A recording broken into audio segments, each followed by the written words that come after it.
Claude Rocher, bonjour. Bonjour. Vous êtes professeur des universités à l'Institut de management public d'Aix-en-Provence et vous avez dirigé la rédaction de l'ouvrage Intelligence économique, publié par Debook Exerfi.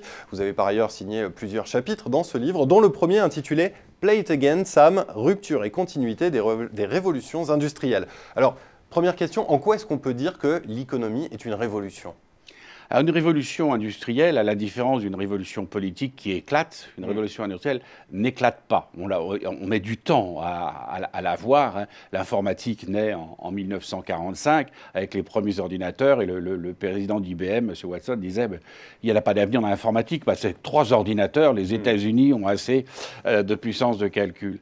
Il y a révolution quand les choses sont transformées profondément jusqu'à la mécanique institutionnelle, l'échafaudage institutionnel. Et c'est un processus assez récurrent dans l'histoire. Play It Again, Sam, tout le monde aura reconnu la chanson de Sam dans Casablanca, où il explique les mêmes choses reviennent toujours. Il y a des schémas dans l'histoire.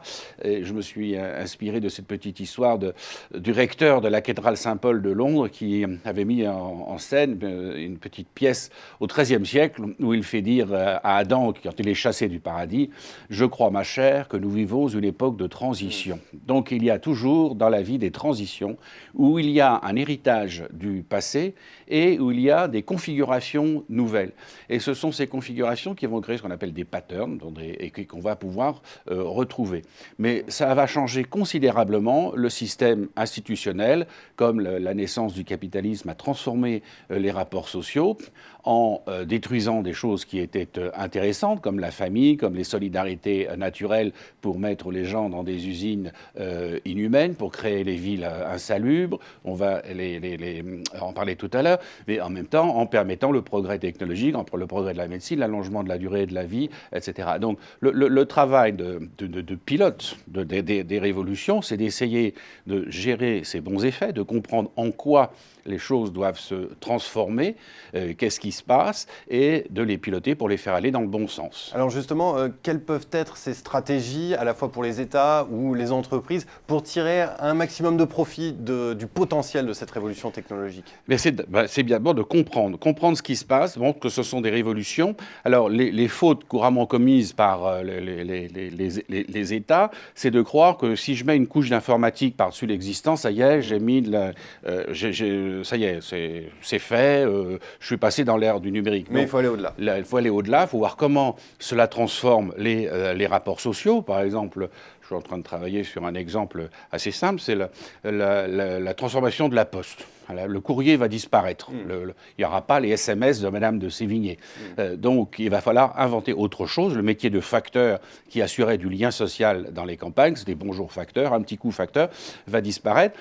Et donc, la tendance naturelle, ça serait de mettre des boîtes informelles et dépersonnalisées au bout du village, et puis chacun allant chercher son courrier, ce qui fait disparaître le lien social. Alors qu'on peut, avec les technologies numériques, avoir des boîtes où on va récolter son courrier. On est averti par SMS quand le facteur a déposé le courrier. On peut y déposer les lettres commandées. On peut faire affranchir son courrier. On peut déposer des colis, retirer des colis et avoir tout un système de transactions. Donc il ne s'agit pas de passer de l'humain au virtuel. Il s'agirait là, en l'occurrence, d'inventer le facteur virtuel humain.